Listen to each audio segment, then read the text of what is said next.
Assalamualaikum warahmatullahi wabarakatuh. Pada video sebelumnya kita sudah membahas mengenai tentang pembiasan secara umum. Selanjutnya pada video ini kita akan membahas turunan matematis dari persamaan Snell yang ada di dalam materi pembiasan. Untuk masuk kepada persamaan matematisnya, kita panggil dulu grafik yang tadi sudah kita ambil dari potongan gambar tadi. Kira-kira seperti ini. Di sini tadi kan datang, ya, ininya datang. Atau tadi kita misalkan sedotan yang ada di udara tadi. Terus yang ini kelihatan dari luar, sedotannya itu yang ada di dalam air. Jadi dia tadi kan sudah diketahui adanya mendekati kepada garis normal. Sebenarnya itu kan kalau dari yang renggang ke yang rapat, kerapatannya itu kan bisa juga sebaliknya, dari yang rapat menuju ke yang renggang, artinya dari yang mendekati garis normal kepada yang menjauhi dari garis normal. Tadi sudah kita misalkan juga titik yang ini kita misalkan dengan O, titik pertemuan antara tadi misalkan ini I, yang ini R tadi kan, I, R dengan garis normal, ini normal, maaf,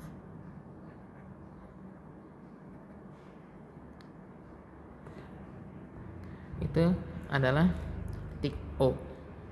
Sekarang kita ambil secara gambaran umumnya. Kita misalkan ini medium 1 dan ini medium yang kedua. Jadi theta yang ini kita misalkan dengan theta 1, bukan theta I lagi.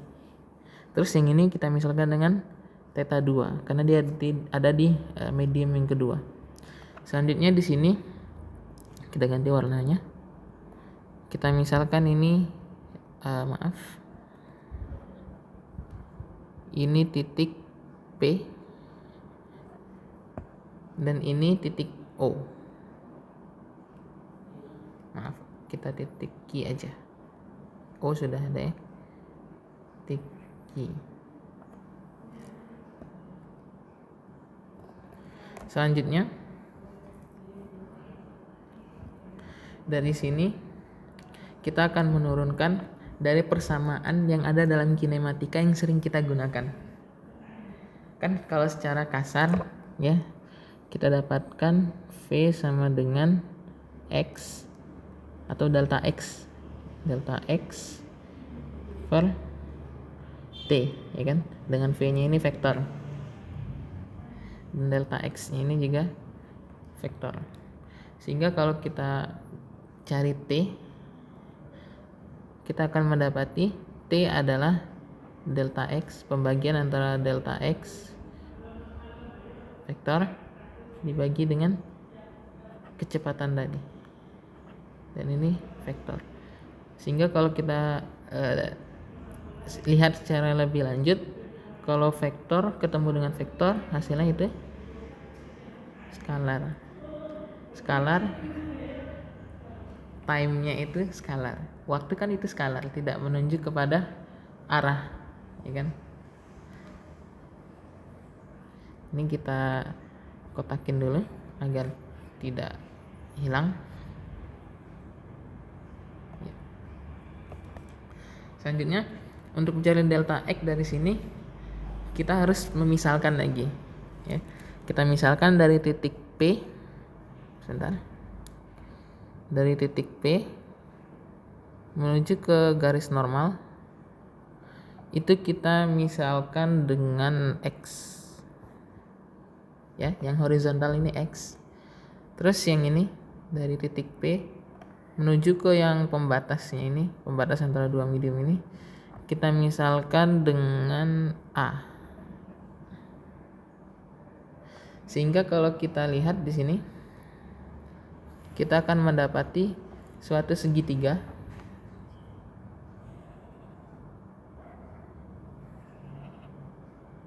ya. Ini theta 1.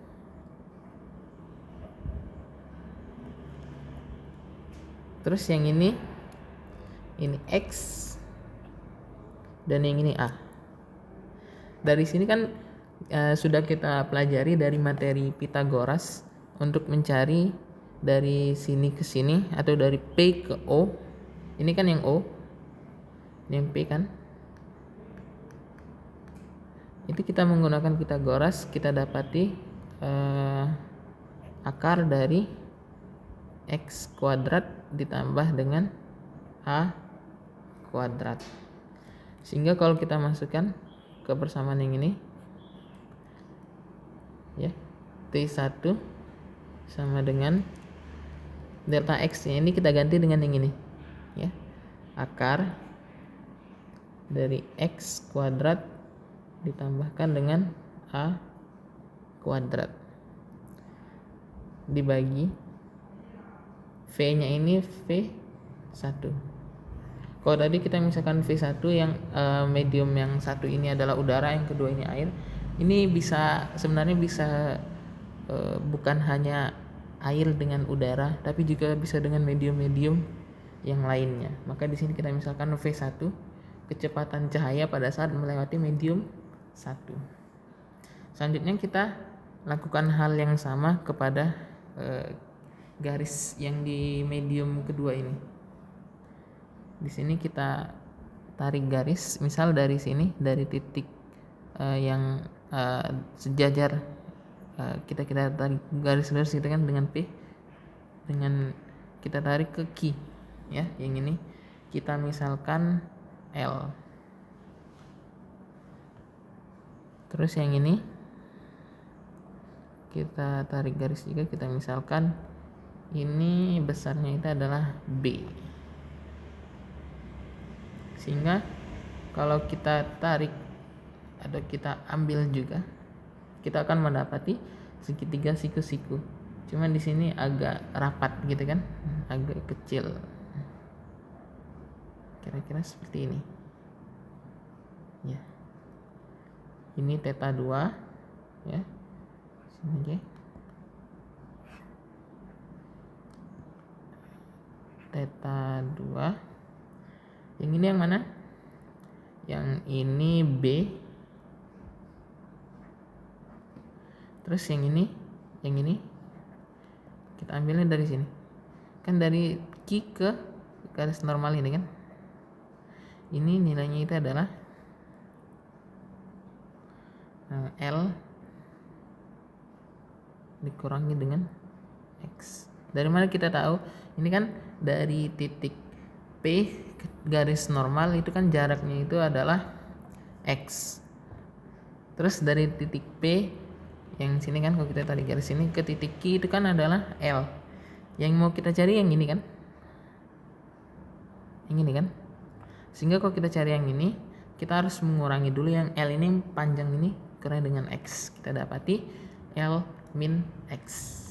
L min X.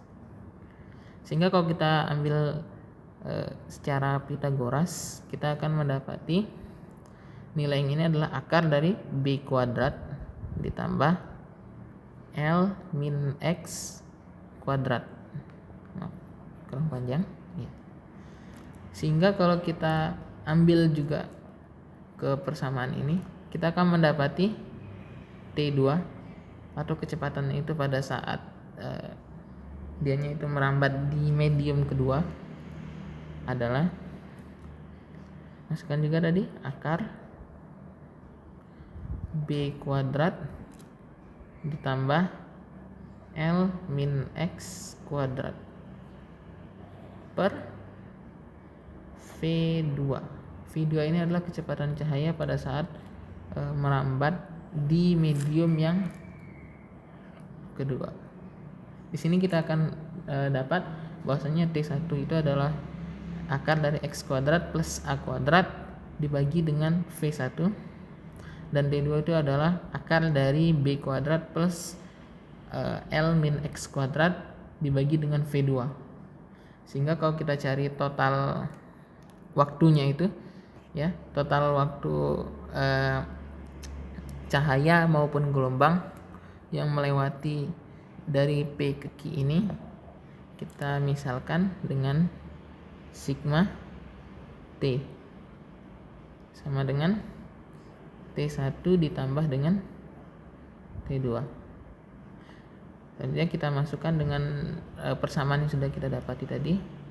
Berapa tadi? Akar A kuadrat tambah X kuadrat, di sini kayak saya ubah, per V1 ditambah akar B kuadrat plus L min X kuadrat per V2. Ini sigma T nya.